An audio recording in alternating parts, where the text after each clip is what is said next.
Hello, welcome back to Kim Reads. We're going to start Nancy Drew, The Haunted Carousel.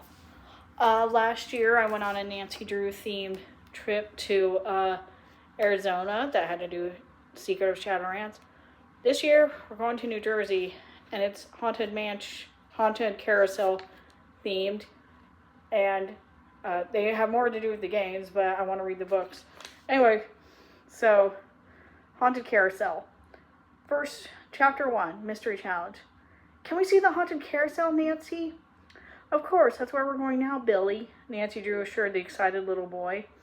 Nancy and her two friends, Bess Marvin and George Fane, were taking three small Custer children, relatives of Bess and George, through the amusement park area of green, wooded Riverside Park. Why is the merry-go-round haunted? Asked Billy's 7-year-old sister, wide-eyed. Well, that's a bit of a mystery, Janet. And maybe you're just the person to solve it, Miss Drew, called out a voice on Nancy's right.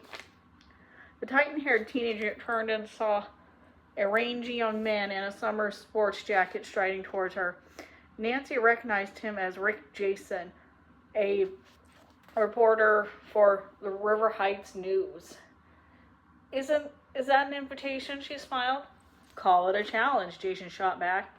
Several times recently, in the middle of the night when the park was closed, the carousel had suddenly lit up and began playing music and turning around and around. Each time when people came to investigate, the carousel would stop and go dark again.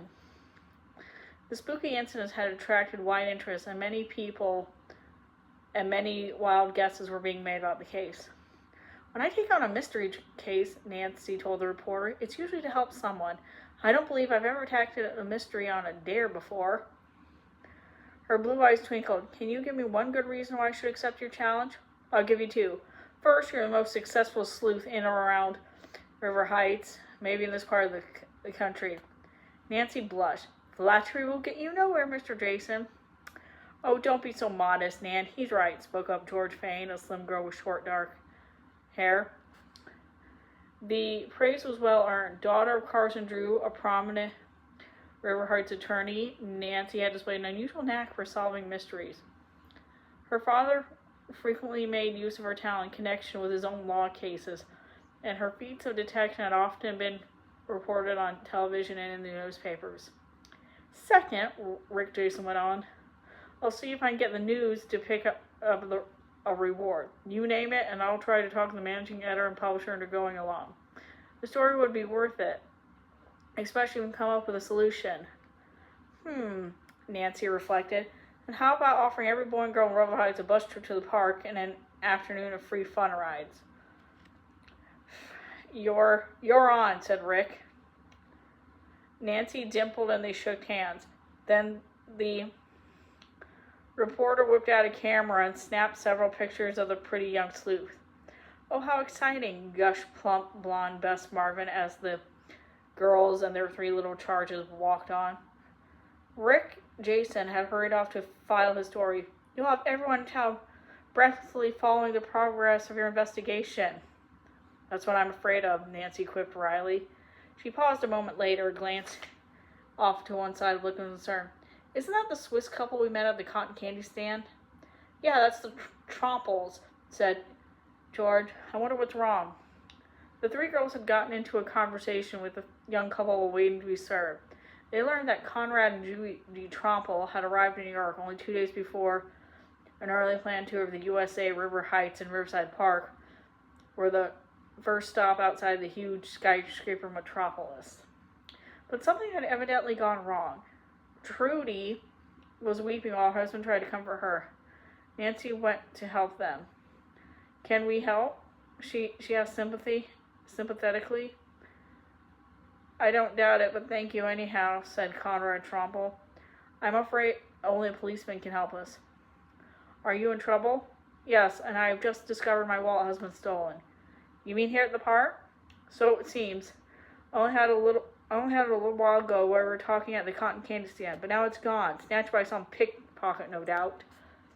Conrad explained ruefully that the wallet contained all the money they possessed, partly in American dollars and partly in Swiss francs, which meant they would have to cut short the vacation and return to Switzerland. Bess and George were shocked and embarrassed that two foreign visitors especially two as nice as Trudy and Conrad Tromple should have been victims of such heartless crimes while visiting River Heights.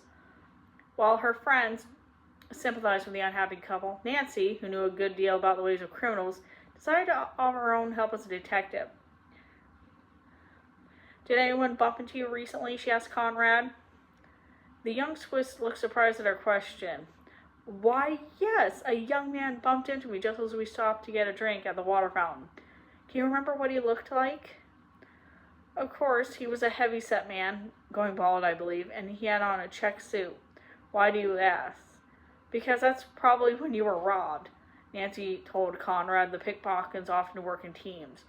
When the burly man bumped him to distract his attention, another crook, a light-fingered dip skilled at picking pockets, had doubtless seized the chance to lift Conrad's wallet.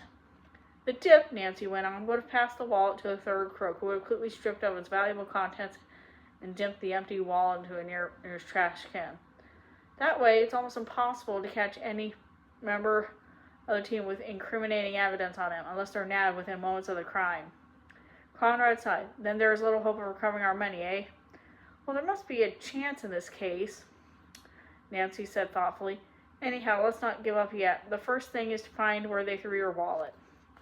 The young sleuth suggested they check the trash baskets near the water fountains. Two baskets were soon located in opposite directions from the fountain. 8-year-old Gary Custer gave a triumphant whoop after appearing in the second basket. "I found it," he yelled, and held up a brown wallet. Conrad confirmed that the wallet was his and thanked the little boy, even though the wallet was now empty of money. "At least I have my identification cards and my driver's license back," he added gratefully. "That's just the first step," Nancy responded. Gazing around, she saw a refreshment counter nearby and hurried toward it. "Did either of you see a person throw something into that trash can a few minutes ago?" she asked the two counter attendants. One shook his head. "Sorry, I didn't notice. Too busy dishing out hot dogs." The other girl told Nancy, "Yeah, matter of fact, I saw a guy throwing something away there. I meant to go over and check because it looked like a wallet." "It was a wallet," said Nancy. "Can you remember what the fellow looked like?" "Sure, he was about 19 or 20, with long dark hair, and he had on a red polo shirt." "Thanks," Nancy beamed. "You've helped us a lot."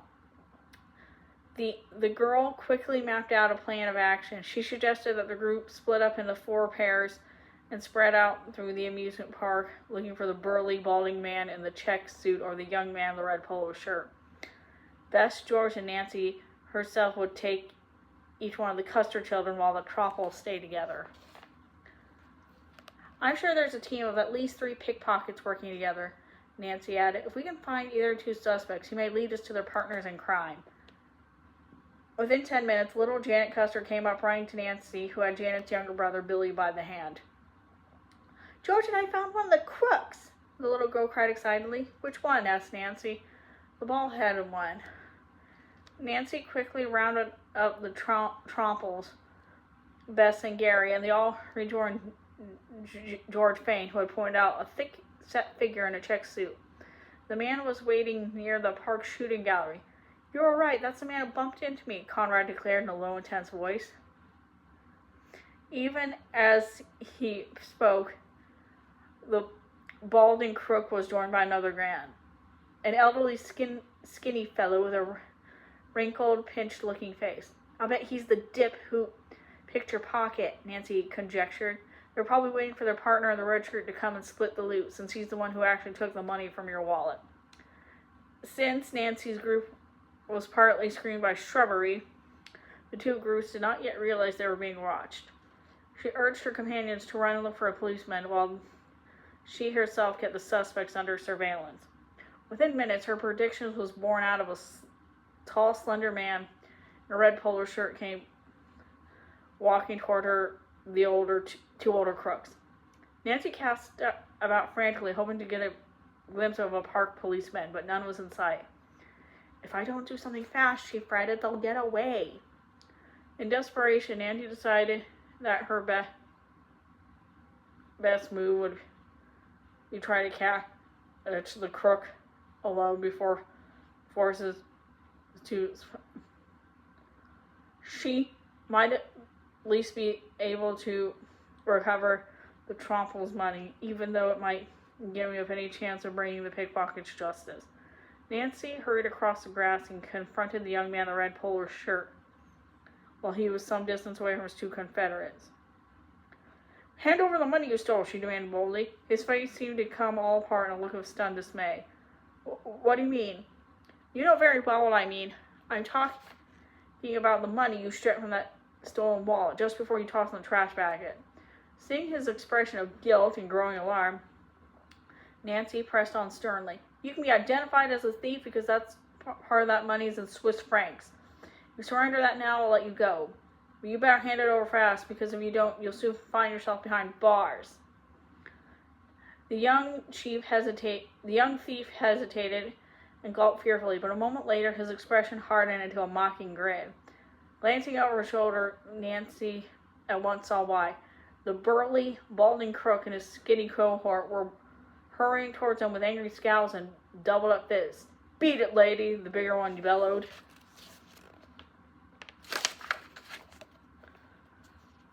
And that's the end of that chapter. See you later.